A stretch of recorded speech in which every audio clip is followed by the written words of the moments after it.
Hey game fans, it's Roberto here doing another unboxing, and this one is it should be a pretty fun one because this is of Flying Frog Productions Shadow of Brimstone's Forbidden Fortress. And if you don't know what Shadow of Brimstone is or Flying Frog, um, they, I don't know what to say. Like, I love pretty much everything that they produce.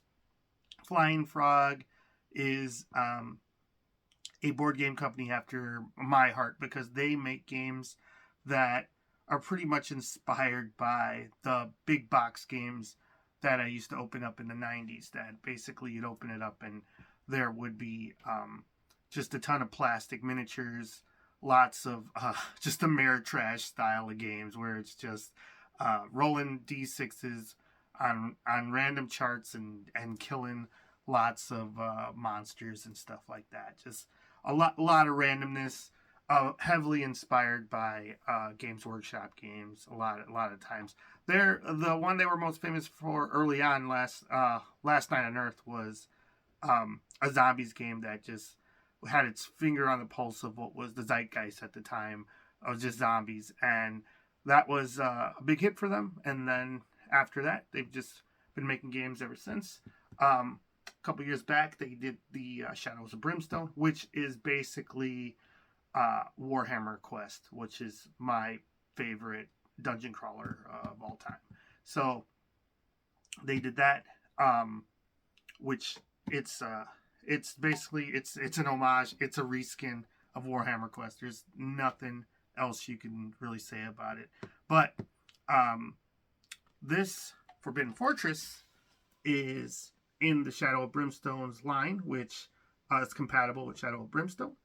And it is a Shadow of Brimstone game.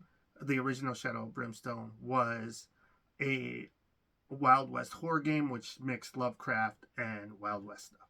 This, I don't think so much the Lovecraft. It's more just like Asian ghost and Onis but it could be. I don't know. I haven't opened this one, but from just the aesthetic, it looks less Lovecraft and more just demons, kind of like Neo or something along those lines. The video game, or Onimusha Warlords, or because I'm old, that's the ones that come to my mind. But I'm excited about this one. It's been out for a couple years, but I never felt like I got all I could out of the original Shadow of Brimstone games that I picked up. So that's why I held off on it. I seen it on a good sale, and I was like, well, I'm going to pick it up. And maybe I can get more Shadow of Brimstone onto the table. And my wife and family probably will enjoy the Asian aesthetic a little more than the Wild West Lovecraft that I loved, but not everybody else is infatuated with both of those things as much as I am. But this might be a better sell. So as long as I can get more Warhammer Quest on the table, I'm usually happy. Even if I have to play by myself, I don't care. But as you can see, it's got a really sweet cover showing just the characters that are in the box, the main four heroes, trying to push back the darkness, and they're surrounded on all sides. And these covers, like I'll show you I love it because they're doing the same thing. On the original Shadow of Brimstone, Swamps of Death cover, it's the same thing. You got your four heroes, they're frightened, but they're fighting against the Lovecraft monsters, and that's just awesome to me. That looks great. And that was one of the covers. Then the other one, where the same deal, like you got your four heroes just outmatched, but still gonna do what their best, and that was the City of Ancients. And just so you know what I'm talking about, like how I said it's inspired by Warhammer Quest. If you go back to the original Warhammer Quest cover, like here it is, like it's the same deal. Heroes overcoming the odds, surrounded in what looks like a dungeon, or and fighting back all the baddies that are around them. So that's just they they took it right from the original game, and they held on to it. Sorry if I'm rambling, just because I love Flying Frog and these type of games. So let's see on the back. You can see the contents, and this is what I mean when I say like throwing you back to a 90s style board game. This thing is so heavy, and it's just packed to the brim with just cards, miniatures, tile pieces, rule books, just everything you need to like just game for a very long time.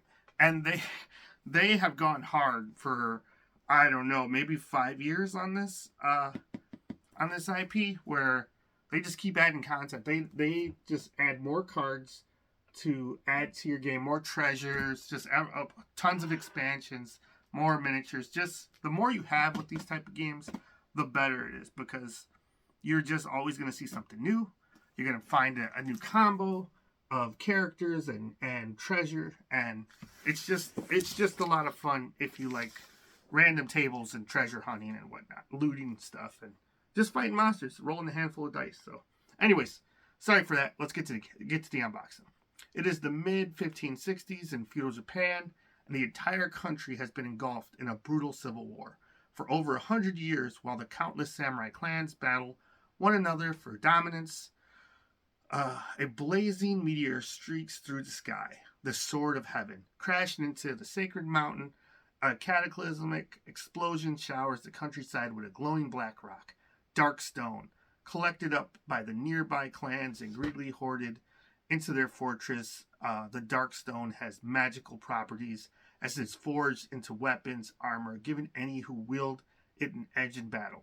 But the power of the black rock could not be contained. Portals to other worlds rip open wherever the dark stone is concentrated, unleashing creatures of myth, legend, creatures of myth and legend to spread across the land. While most flee in terror, some heroic individuals step forward with honor, fighting to hold back the darkness. Now, Shadow Brimstone's Forbidden Fortress is a fast-paced, cooperative dungeon crawler board game set in feudal Japan, mixed with unspeakable horror. Each player creates a character taking on the role of classic Japanese hero archetype, such as samurai warrior, ninja assassin, traveling monk, or even a mystical sorceress. Forming a party of heroes, the players explore a dynamically generated fortress, overcoming dangerous encounters and fighting savage creatures while collecting gear and artifacts to help them on their adventures. Heroes can even find portals to other worlds, stepping through to continue their adventure on the other side. A campaign system allows heroes to be kept from game to game, earning experience and going up in levels to increase their skills and gain new abilities. The heroes also visit local feudal villages between adventures, spending their hard-earned loot and resupplying for their next mission. So draw your swords, strap on your samurai armor, and gather the party. Their darkness is coming, and the gates of hell are about to break into the Forbidden Fortress. Wow. Like, I haven't even gotten the box, and I'm already excited. It says it's for 1 to 4 players, ages 12 up, 90 to 180 minutes. The 180 minutes sounds way more accurate to me than 90 minutes. Probably takes like 90 minutes to set the game up. Has always been my my experience when playing Shadow of Brimstone. More so even though over what do you call it? Warhammer Quest for some reason. Like Warhammer Quest, I always seem, maybe I just play that one so many times I can get to the table. Shadow of Brimstone, I'm always organizing. Like which worlds do you want to travel to? I think that's like the coolest feature. Like Warhammer Quest, awesome, just awesome game. Shadow of Brimstone, like you travel through a dungeon and then you go through a portal to another world, and it's like a whole new dungeon, and it's just it's whatever you make it. However more you have, the more you mix together, it just get wilder and wilder. This looks like miniatures you have to assemble. This looks like the hero sprue. So one of the downsides of these style of hobbyist collector games is that you have to assemble this stuff. Now, if you're an old hand at it like me, then it's just another part of the hobby. You assemble this stuff, prime it up, paint it up before you even get to play. It really, it's however you look at it. If you're getting the most out of these boxes, looks like we got some worms in here, which look pretty cool. If you're getting the most out of these boxes, then, and you're going through the hobby aspect of it, of cutting these off with sprue. Look at that. That looks pretty awesome. So like a worm monster. And then priming them and painting them, then it's just one more thing you do during the process. But if you just want to open it up and play it, it might be a little bit much for you. I'm not sure. Depends on your patience. But you're not going to just open this up and play it. You're going to have to at least assemble it. Even if you read the rules ahead of time. If you want to play with the miniatures, then these look like some samurai monsters, zombies, or something of some sort. Just warriors. So that's part of it, you know. Got a big old tall Oni, which is pretty cool. And if you look, let me just show you a little closer. If you look at a sprue, you need a couple tools if you've never done this before. Some good clippers of some sort, so you can pop them off of the plastic sprue. Some glue, either some plastic, cement, or I just like Loctite. That usually is good enough for me for whatever I'm doing. For this guy, it's like he's got his legs, his arms, his head. You take it off, got a good pair of scissors and maybe a file it down so all of the rough edges are away, and then you get good connection points when you're gluing this stuff together. It helps. Every little bit helps. Like, it might take you an extra 10 minutes to do that, but it's better than having an uneven model when you're trying to glue it together and it's just not sitting right. But yeah, that's just part of the hobby. So anyway, look at this guy. He's got some wing. It's two looks like demons with some wings, which is pretty cool. It looks like I get a whole pack of these, so it looks like there's 6 of them. It's pretty neat. And where'd the hero sprue go? Let's take a little bit of a closer look at the heroes. The ones that these are the miniatures you're gonna be spending the most time with. Some people, when they don't paint everything, if they want to paint like just a little bit of it, they'll paint the heroes. So it looks like, I think that's the monk, and you got like a samurai warrior, the sorceress, and looks like a ninja right there.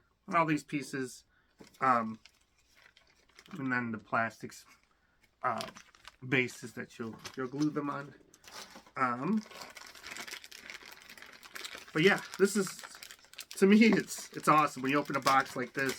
This takes me back to the 90s, opening like Hero Quest or Mutant Chronicles or Warhammer Quest.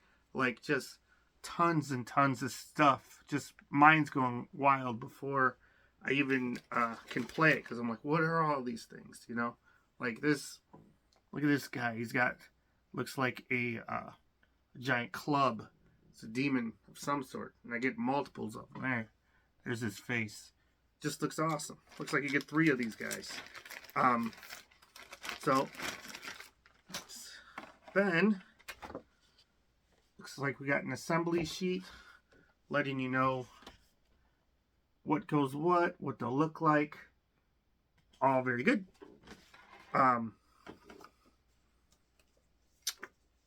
The buying guide, so they can tease you here.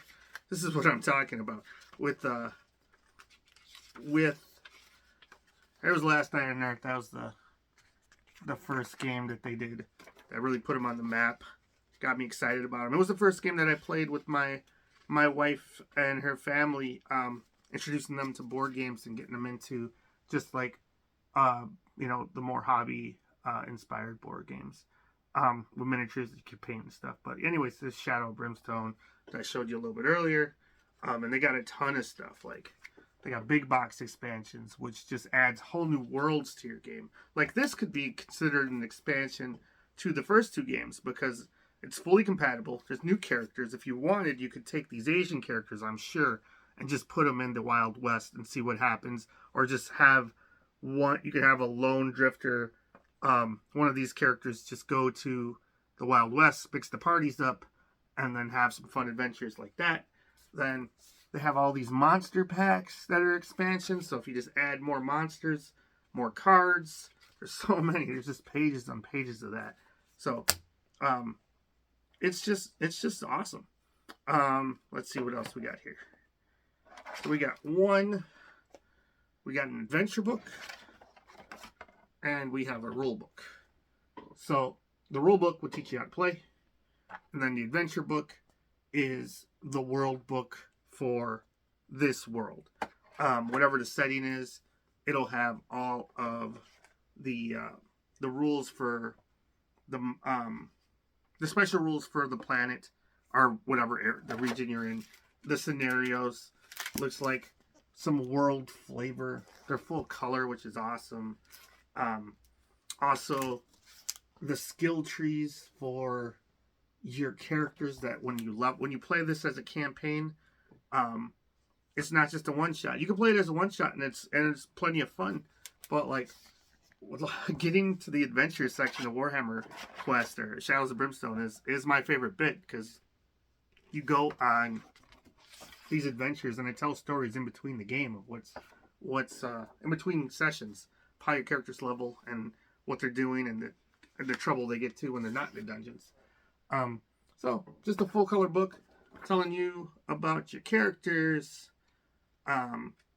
Basically, the game, pretty sure it's the same as the other one, where you're pushing back the darkness. So you have a certain amount of turns before the darkness escapes whatever dungeon you're in, and if it gets out, you pretty much auto lose that way.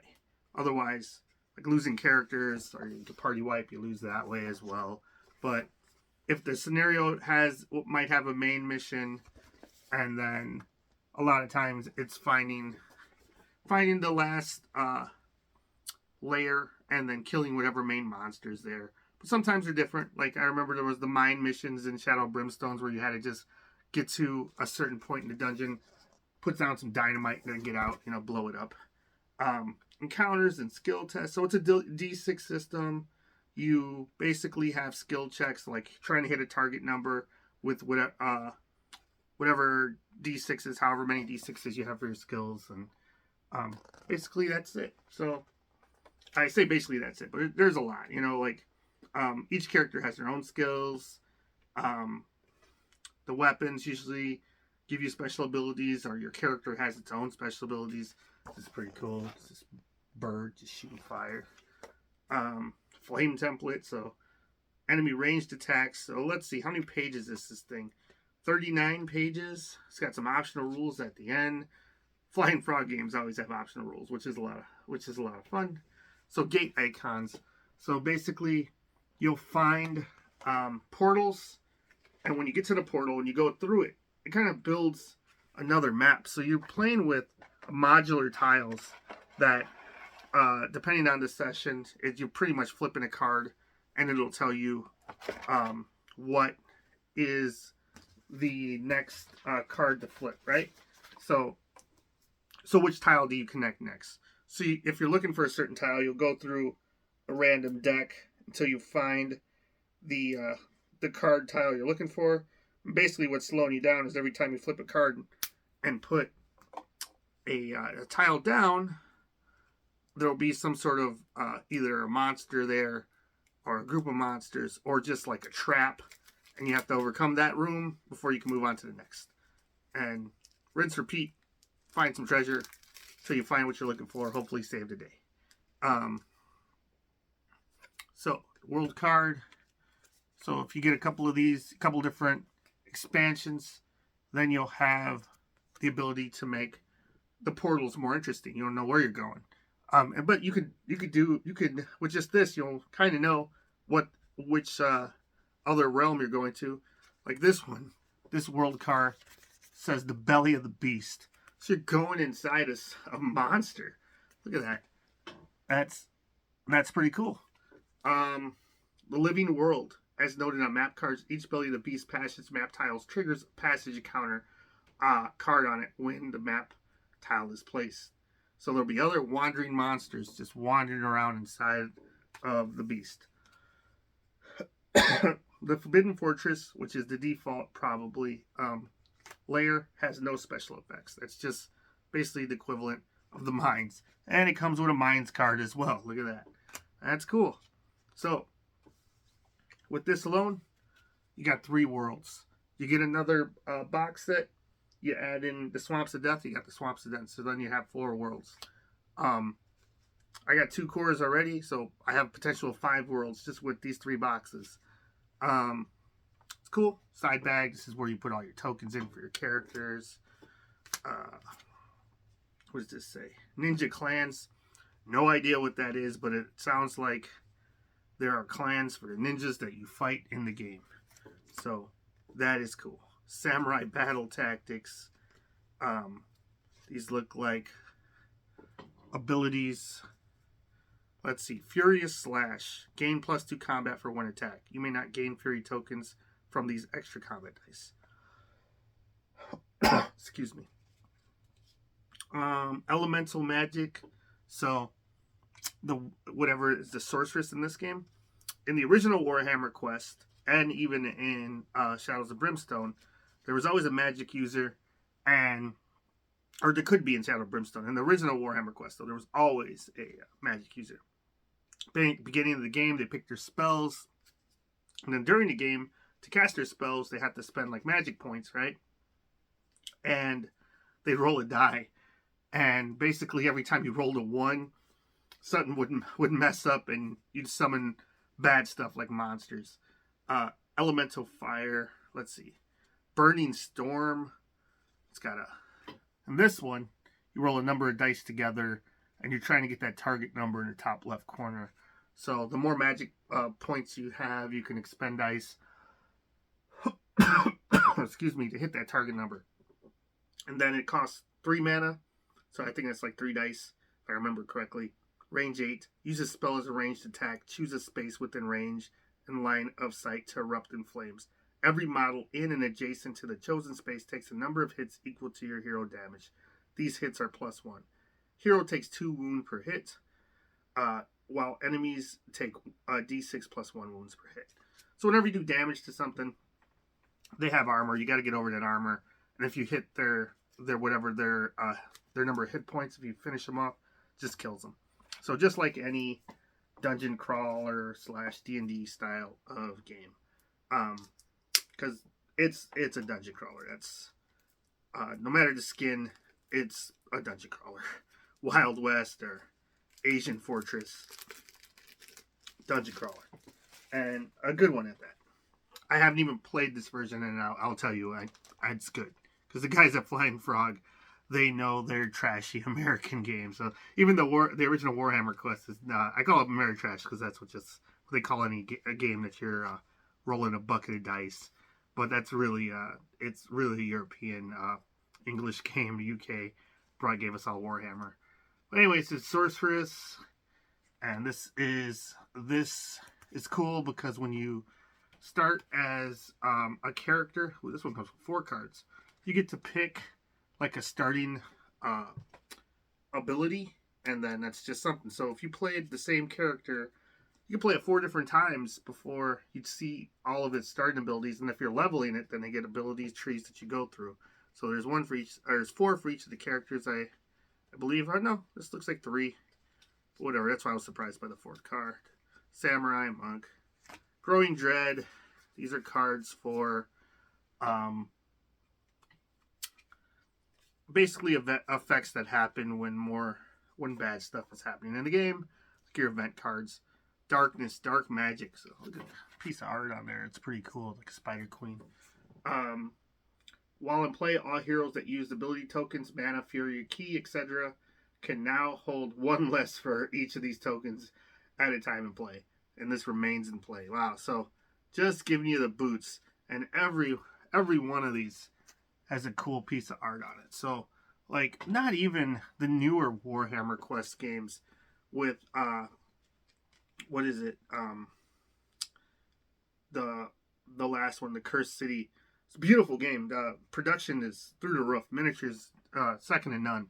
But like not even those have art like this on every card, which is like Flying Frog is like they're second to none, man. Like the Games Workshop games might be just a little bit better, but you know, I won't argue with anybody who says they like Flying Frog games more because they're that good.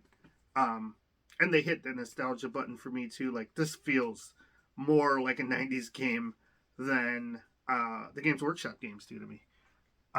Like the Games Workshop games they're evolving. Like they got newer mechanics. I feel like they're trying something new with their Warhammer Quest. While this is just classic Warhammer Quest with a couple more bells and whistles, kind of like Pathfinder to your Dungeons and Dragons. It's just taking what you like and giving you more of that as opposed to just changing. So, anyways, looks like we got some scavenge cards, which are some treasure cards, loot cards, which you got gold bars. Let's see. What is the main? See if I can find. So what's that? So that's cool. So artifact, and then when you find treasure, that's like a what's that? You draw from an artifact, and that could be from any world that you have that you're playing in. The main special like crazy currency is Darkstone. This is what you'll use to trade for like upgrade your weapons, make weapons out of it. Everybody wants a Darkstone, but it's like a Lovecraftian stone that drives you mad, gives you mutations. So the more you have of it, the worse off you are. You try to get rid of it when you go to town, because if you're just holding on to it, bad stuff happens. And since it's a game where a bunch of random stuff happens at all the time, bad stuff's always just going to happen. You're going to lose your money. You're going to die just because you traveled somewhere. And stuff like that makes it really interesting. But, I don't know. Like, these games aren't for everyone. They can hurt your feelings if you let them. Me personally, I like to name all my characters because you usually have that option, and then let these little tragedies play out because they're your it's your game, and that's what I like about it. But if so it's not for everybody. I get that. Like randomness, some people don't like it. So this encounter cards, and it says Belly of the Beast. So this is when you're inside. The encounters are different depending on where you're at. So in the Belly of the Beast, they're different than when you're in the mines or when you're in the fortress. So that's cool. And then these have like there must be a test because there's ability scores on this strength. Thick bundle. This is called nerve bundles.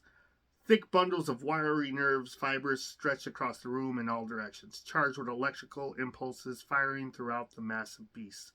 Cut your way through. On Strength 5 Plus, if successful, gain 10 XP and you may recover a grit or ability token.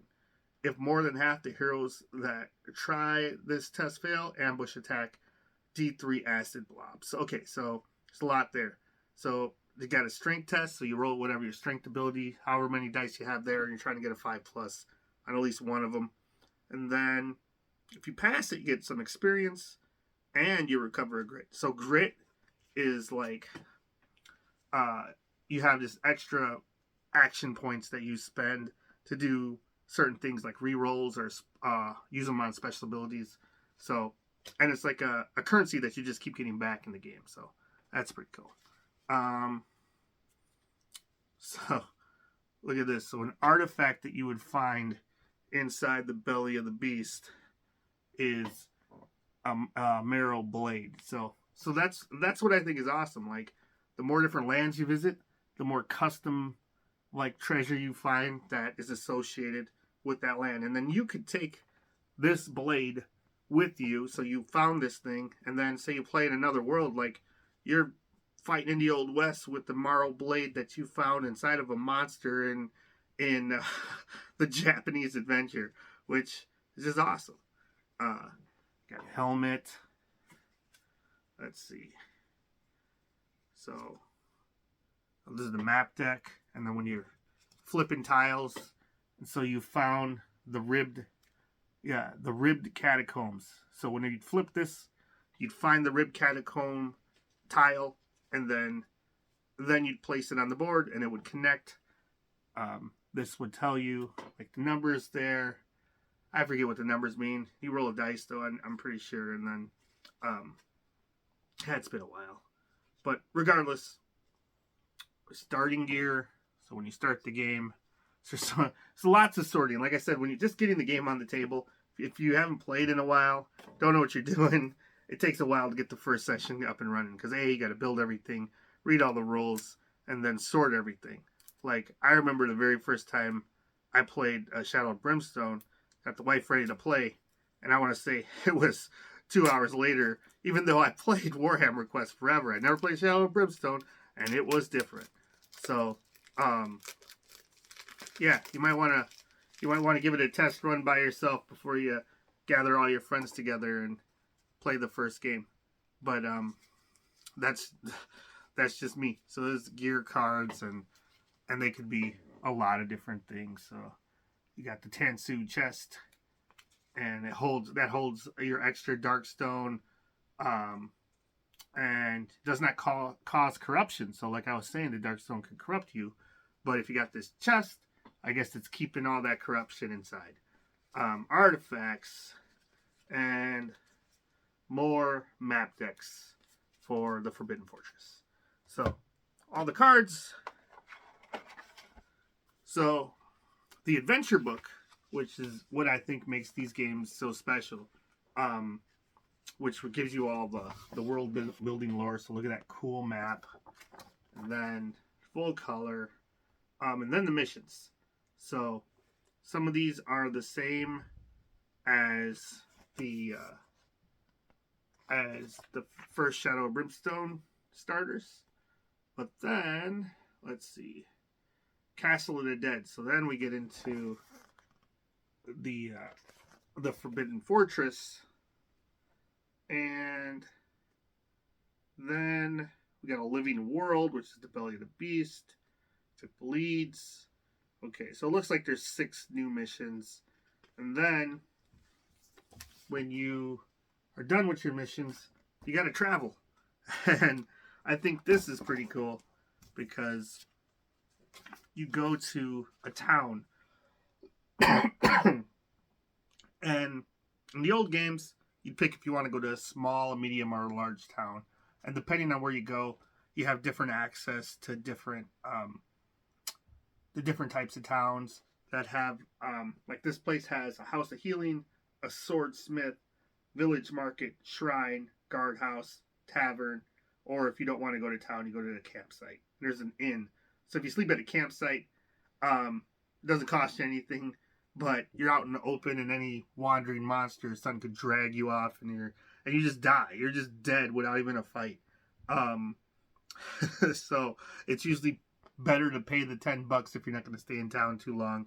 $10 a day, and then you can sell your goods and buy whatever items and equipment you need, and weapons or whatnot, and use. But then each of the locations has its own little chart, and then town events that happen. So you're in the feudal village, campsite hazard chart. So there's that. The village market. Then it'll tell you what you could buy there. So this is just like RPG in a box, and being like the forever DM, this is a lot of fun for me because like I get to be a part of the party as opposed to just running the games, which I love running the games. Dungeons and Dragons and whatnot. I love running. I got my old school essentials shirt on because it's just like I love being the DM. But sometimes you just want to play, and it's as a player character, and it's a lot of fun. Like just to be a part of the group and not have to think too much. You just let the random tables do the jobs for you. So this is a shrine, whatever's on the shrine. the House of Healing. So that's pretty cool. Tavern. Getting a bar fight or something. You always can get in a bar fight at the tavern. Assassination attempt. You have no honor. Tavern brawl. There it is. So, swordsmith. And then an injury chart. So that's cool. So, when you recover from being KO'd, so if you go to 0 hit points and don't actually die, you get a permanent injury. So isn't that fun? It just reminds me of Warhammer fantasy role-playing games. So whenever even in the old Warhammer Quest, I think it's the same deal. But like, you can lose an eye, mangled hand, slashed leg, concussion, a new scar, or just dead, ripped apart. Yeah, you're dead. But just in case, if an injury wasn't enough for you, you get mentally scarred by madness, and you got delusions, paranoia, the chills. It's so cold in here. It feels like you're freezing on the inside. When scavenging, ignore the first roll of 6. You roll on the scavenge test. So you just got the chills instead of finding what you were looking for. Awesome. One of the things that Fantasy Flight does is pack in with all of their big box games, their board games.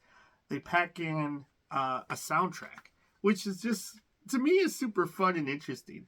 Like, I have always turned on one of these of the soundtracks at least once whenever I run a game. If it's this, it's the, what is it, Fortune and Glory or Last Night on Earth.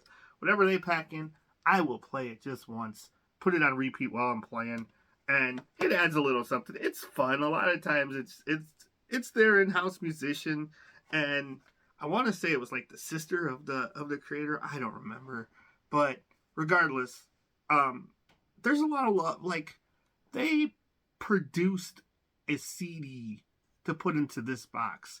It's part of the cost of the box. I don't know, like, if they're losing money for every one of these. It's got art on both sides and a full soundtrack that had to be pressed to put into their box. Like, I mean, I don't know. I don't know if they're making money, but I love this company. They do so much that you can tell that they love what they're doing. So that's awesome. Anyways, picture of the monsters, the lore. What else we got in here? Oh, here we go. Painted miniatures. So if you need to figure out how to paint these, you got a reference, or you can just paint them however you want. But I usually use the references. Mutation chart.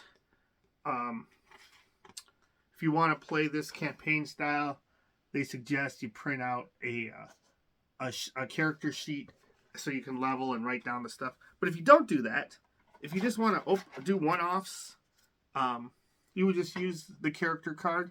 Another awesome thing that I just think is awesome for and unique to these games are if you flip it over, then you have the male and the female version of the character, which is just cool. You don't have both of those miniatures, but they do offer them on the Flying Frog website, and if they weren't available, you know they're coming. But I'm pretty sure all these are already available. So you got the ninja, so you got the female ninja that it comes with, but you can get the male ninja online. Samurai warrior, same deal. It's a male and a female for each of these. The stats and everything are the same. Abilities are the same. They just offer a different sculpt. Just if you wanted to play sorceress, so get the male sorceress on the back. It's a sorcerer, which is cool. You know, like anything else to get you, anything that helps me get it to the table. So, and have my family, like my wife and her sister, when they play with us, if they want to play females, there it is. So it's not anything like groundbreaking in 2022, but you know, when I first seen this, was it 5 or 6 years back, I was like, well, that's pretty cool that it's an option. And then all of your monsters have stat cards, and then on the back it's the brutal version. So when you're leveling, or if they're the end bosses, there's more just hyped up versions of them that are just harder to kill. Acid blobs, that's one of my favorite enemies of all time. I love a good pudding or a gelatinous cube, anything like that. Blob, I don't know why, just because it's Old Game Dungeon, I think, was the first time I'd seen that, and that was a board game where you had gelatinous cubes and whatnot that would attack you. It's on the side of the box. I never even took a look. Got so excited about the stuff. Touch of Evil, which is a gothic horror game. Was this an expansion for this game, Temple of Shadows? I have that too. I might do an unboxing. Last Night on Earth, one of the OG game. It's like one of my favorites. It's a family favorite. Conquest. You know, we played Conquest a couple of times, but I don't think we really got into it as much as everything else that they offered. Then this is just a giant bag of chits and board pieces. So I won't pop any of this out, but I'll just give you a couple examples before I let you go. It's been long enough. So this will be all the chits that you need for this game.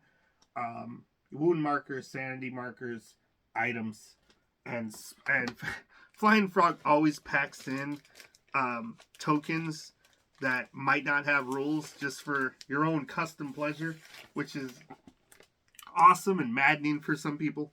So here's the tracker of what turn it is in the game, and then here's your starting location, which is the I guess it's the fortress starter, but like they're all double-sided, so that looks like the mouth of the beast that you're entering.